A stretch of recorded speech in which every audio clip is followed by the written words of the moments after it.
6 மணினா இன்னும் 19 நிமிஷம் தான் இருக்குது. எவ்வளோ பேர் எப்படி பேச போகிறீங்கன்னு தெரியல. ஷார்ட்டாக முடிச்சுக்கிறேன். இவரை இருந்திருக்கக்கூடிய அனைவருக்கும் என்னுடைய நன்றிகள். யுவர் பேக்கர்ஸ் ப்ளே நிறைய விஷயம் செல்வமணி சார் சொல்லிட்டு போயிட்டாங்க. பட் அதான் நினச்சிட்டு இருந்தேன் நம்ம பேசணுன்னுட்டு. ஓடிடின்னு சொன்னாவே அது வந்து ஒரு பண முதலைகளுடைய கோட்டை. அந்த கோட்டைக்குள்ளே வந்திருக்கீங்களே, இது தனியாக இருக்கும்போது கேட்கணும்னு நினச்சது தான். பட் அது எல்லாத்தையுமே சார் உடச்சிட்டு போயிட்டார். அமேசானோ நெட்ஃப்ளிக்ஸோ சாதாரணமாக வரல. அவங்க போட்டிருக்க இன்வெஸ்ட்மெண்ட்லாம் நம்மளால் சினிமாவில் நினச்சி கூட பார்க்க முடியாத இன்வெஸ்ட்மெண்ட் வேர்ல்டு வைடு. இப்போ விளையாட்டுக்கு இலங்கை போயிட்டோம்னா சில ஓடிடிஸ் இருக்காது.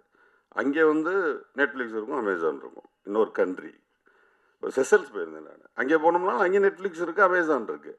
அந்த ஊருக்கு சினிமாவே கிடையாது. அவன் அந்த அதை சுற்றி என்ன சினிமா இருக்கோ அதை இங்கே தூக்கி வச்சுருக்கிறான். ஸோ உலகம் முழுவதும் அவன் சினிமா பண்ணிகிட்டு இருக்கிறான். அவன் தமிழ்நாட்டிலையும் சினிமா பண்ணுறான். அப்போ தமிழ்நாட்டில் சினிமா பண்ணுறதுக்கு ஒரு ஓடிடி பண்ண முடியுமா அப்படின்னு பார்த்தா அது கவர்மெண்ட் தான் பண்ணணும். அதுக்கான முன்னெடுப்புகள் எதுவும் இது வரைக்கும் நடக்கலை. சரி, பரவாயில்ல.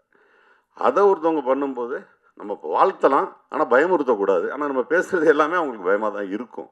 ஏன்னா அது உண்மை. நம்ம பேசுகிறது உண்மைங்கிறப்போ உங்களுக்கு அது பயமாக தான் இருக்கும். ஏன்னா ஒரு 2 படம் பண்ணோம். நாக்கெல்லாம் இங்கே வரைக்கும் வந்துருச்சு 2 படத்துக்கு. ஆமாம். ஸோ டைரக்டர் தான், ப்ரொடக்ஷன் கூட கிடையாது. அப்போ அந்த ப்ரொடியூசர்ஸ் என்ன ஆயிருப்பாங்கன்னு நினைக்கும் போது தான் நமக்கு பக்குன்னு இருக்குது. ஏன்னா நம்ம ஊர்லேருந்து இயக்குநர்களோ நடிகரோ நாங்களாம் ஓடி வந்துடுறோம். எங்களுக்கு பெரிய அடிப்படை கிடையாது, பெரிய சொத்து கிடையாது. இங்கே வந்து எங்களுக்கு 2 லட்சங்களே போதுமானதாக இருக்கும். அப்போ எங்களுக்கு ஒரு 5 லட்சம் 10 லட்சம் 20 லட்சம்னு சூப்பர்னு வந்துடுறோம். 2 கோடி 3 கோடிங்கிறப்போ நான் டைரக்டரு 2 கோடி நான் பார்த்தது இல்லைன்னு வச்சுக்கோங்களேன்.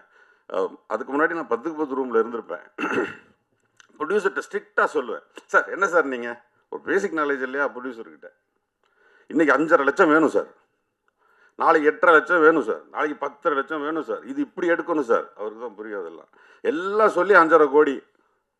அந்த படத்துக்கு எந்த அடிப்படை வியாபாரமும் இருக்காது. 5.5 கோடி. ஆனால் நான் என்னுடைய அடிப்படையில் என் மொத்த சொத்தே என் வீட்டில் 5 லட்சம் தாண்டாது. வீடே இருக்காது, வாடகை வீட்டில் இருப்போம். ஸோ அந்த கலைஞர்கள்கிட்டையும் ஒரு குறைந்தபட்ச நியாயம் இருக்கணும். எல்லார்கிட்டையும் நியாயம் எதிர்பார்க்குற உங்ககிட்ட நியாயம் இருக்கா? சிறந்த கதை திரைக்கதைகளோட வர்றீங்களா? நல்ல உழைப்பு இருக்கான்னு கேட்டால் நம்ம அதுவும் ஒரு கேள்விக்குள்ளே தான் இருக்குது. ஏன்னா ஓடிடி பற்றி அவர் பேசிட்டாரு, மற்ற விஷயங்கள் பற்றி எல்லாரும் பேசலாம். பட் என் டிபார்ட்மெண்ட் பற்றி நானும் பேசணுமா இல்லையா? ஸோ அவனை இழுத்து விட்டுட்டு அவனுக்கு 2.5 லட்சம் 3 கோடி 4 கோடின்னு சொல்லிட்டு 6 கோடி 7 கோடி 8 கோடின்னு இழுத்து விட்டுட்டு கடைசியாக அந்த திரைப்படம் ஒரு இடத்துல போய் நின்றும். ஏன்னா அதுக்கு ஒரு பேசிக் வியாபாரம் இருக்கும். இப்போது அவங்க சொன்னாங்க நெட்ஃப்ளிக்ஸாக இருக்கட்டும், அமேசானாக இருக்கட்டும், அதில் படம் போட்டதுனால மட்டும் படத்தை பார்த்துருவாங்களான்னு கேட்டால் இல்லை. ஏன் நெட்ஃப்ளிக்ஸை நீங்கள் திறந்தீங்கன்னா எத்தனையோ லட்சம் படங்கள் இருக்குது. நம்ம எல்லாருமே அதை நம்ம வாங்கியிருக்கிறோம், விலை கொடுத்து வாங்கியிருக்கிறோம். எல்லா படத்தையுமே பார்த்துட்டோம், பார்க்குறது இல்லை. நம்ம படத்தை செலக்ட் பண்ணுறோம். அமேசான் சில லட்சக்கணக்கான படங்கள் இருக்குது, செலக்ட் பண்ணுறோம். ஹாட்ஸ்டாரில் லட்சக்கணக்கான படங்கள் இருக்குது, செலக்ட் பண்ணுறோம். ஓப்பனாக சொன்னால் அதில் இருக்கிறதுல 10 விழுக்காடு திரைப்படங்கள் கூட நம்ம பார்க்குறது இல்லை. அதை நம்ம வருஷத்துக்கு காசை குட்டி வாங்கி வச்சுருக்கிறோம். அப்போ சினிமா எதை நோக்கி இருக்குது? எனக்கு இந்த மாதிரியான சூழலில் இந்த மாதிரியான படங்கள் வேணும்னு இப்போ மனுஷன் நினைக்கும்போது அதுக்கு சில படங்கள் தான் வருது. நம்ம சில படங்கள் தான் எடுக்கிறோம். சில நேரங்களில் காலமும் சூழ்நிலையும் திரைப்படங்களை தீர்மானிக்குது. அந்த மாதிரி காலத்துக்கும் சூழ்நிலைக்கும் சில திரைப்படங்கள் கடைசியாக பார்த்தீங்கன்னா பாருங்கள், இப்போது ரைட்டர்ஸ் நாங்களாம் உட்காந்து எழுதுகிறோம். திரைக்கதை எழுதும் பொழுது ஏப்பா ரெஃபரன்ஸுக்கு ஒரு படம் வேணும்னு எப்போ தேர்னாலும் அது ஓடிடியில் இருக்கிறது இல்லை, அது எல்லாம் யூடியூப்பில் இருக்குது. பெரும்பான்மையான நல்ல திரைப்படங்கள் ஓடிடியில் இல்லை, யூடியூப்ஸில் இருக்குது. அது என்ன வியாபாரம்? அது என்ன சினிமா? என்ன அப்போ சரியான பாதையில் போயிட்டுருக்குதா? ஏன்னா சினிமா மட்டும் ஒரு சாபம். அது சரியான பாதையில் போகிறதும் இல்லை, போக விடுறதும் இல்லை. தமிழ்நாட்டு அரசியலும் அப்படி தான். அது போகவும் போகாது, போகவும் விட மாட்டாங்க. திடீர்னு இந்த பக்கம் போயிட்டுங்களே லெஃப்டில் இழுத்துட்டு போயிடும், திடீர்னு இந்த பக்கம் போய்ட்டு ரைட்டில் இழுத்துட்டு போயிடும். அது என்னன்னே தெரில. அப்படி ஒரு விதி மாதிரி இருக்குது நம்முடைய சினிமா.